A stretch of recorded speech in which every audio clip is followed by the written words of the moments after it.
Professor Emanuel, trouxe aí então a lista dos 7 arcebispos brasileiros com chances potenciais de chegar ao comando da Igreja Católica. A gente sabe que há uma correlação de forças muito forte com o peso da Europa, né? Em 2013, com a chegada do Papa Francisco, era uma outra realidade, né? Uma crise de imagem, e se observou aí na força carismática do Papa Francisco com a oportunidade de mudanças de rumos. 12 anos depois, na sua avaliação, a Igreja Católica deve manter essa mesma estratégia e, enfim, dar espaço também à América Latina, ou, na sua avaliação, deverá haver alguma mudança e o Papa deverá surgir de outra parte do mundo, na sua visão?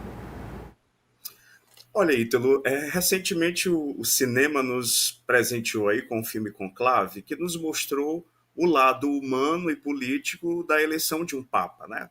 Obviamente que para o conjunto de fiéis católicos, a escolha do Papa se dá por vontade do Espírito Santo.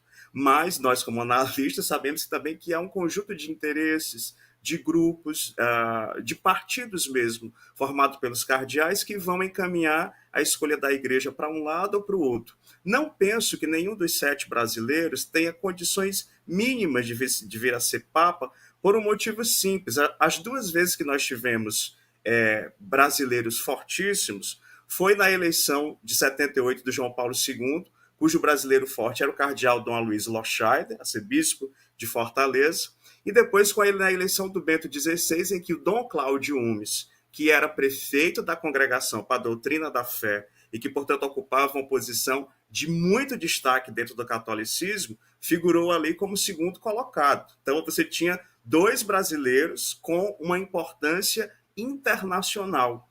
Não é o caso de nenhum desses 7 cardeais brasileiros que a gente tem hoje, né? Nenhum deles ocupa qualquer posição de destaque ali na Santa Sé, como Dom Cláudio Umes e Dom Aloysio Loscheider ocupavam à época. Inclusive, diga-se de passagem, os 2 foram arcebispos aqui de Fortaleza. Então, me parece que se o corpo dos cardeais fizer uma escolha por uma continuidade, uma continuidade mais branda do legado do Francisco, com a onda de reformismo interna, deve escolher aquele que era aí o primeiro secretário do Vaticano, que eu não vou lembrar o nome dele, que é um perfil muito próximo ao Papa Francisco, mas que não é latino-americano, é europeu.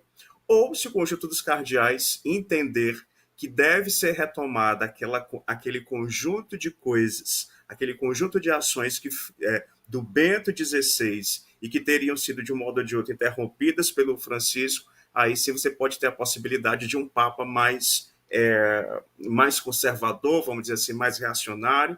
Tem um norte-americano que vai exatamente nesse sentido, não vou lembrar o nome dele agora. Tem um africano também. É importante lembrar que a África foi o continente em que a Igreja Católica mais cresceu nos últimos 10 anos. Ter um Papa africano, um Papa negro, mas ao mesmo tempo conservador, seria, sim, uma sacada, né, muito importante para a Igreja Católica nesse momento. Então, me parece que o que for a orientação desse conjunto de cardeais, se a Igreja continuar uma onda de reformas ou ela se voltar mais para dentro, numa mensagem mais religiosa, né, mais teológica, como era lá o pontificado do Bento XVI, isso então vai dar uma escolha ou outra pelos cardeais. Mas não acredito, sinceramente, posso até ser contrariado pelos fatos daqui a algumas semanas, que algum desses brasileiros tem a chance real de ser eleito.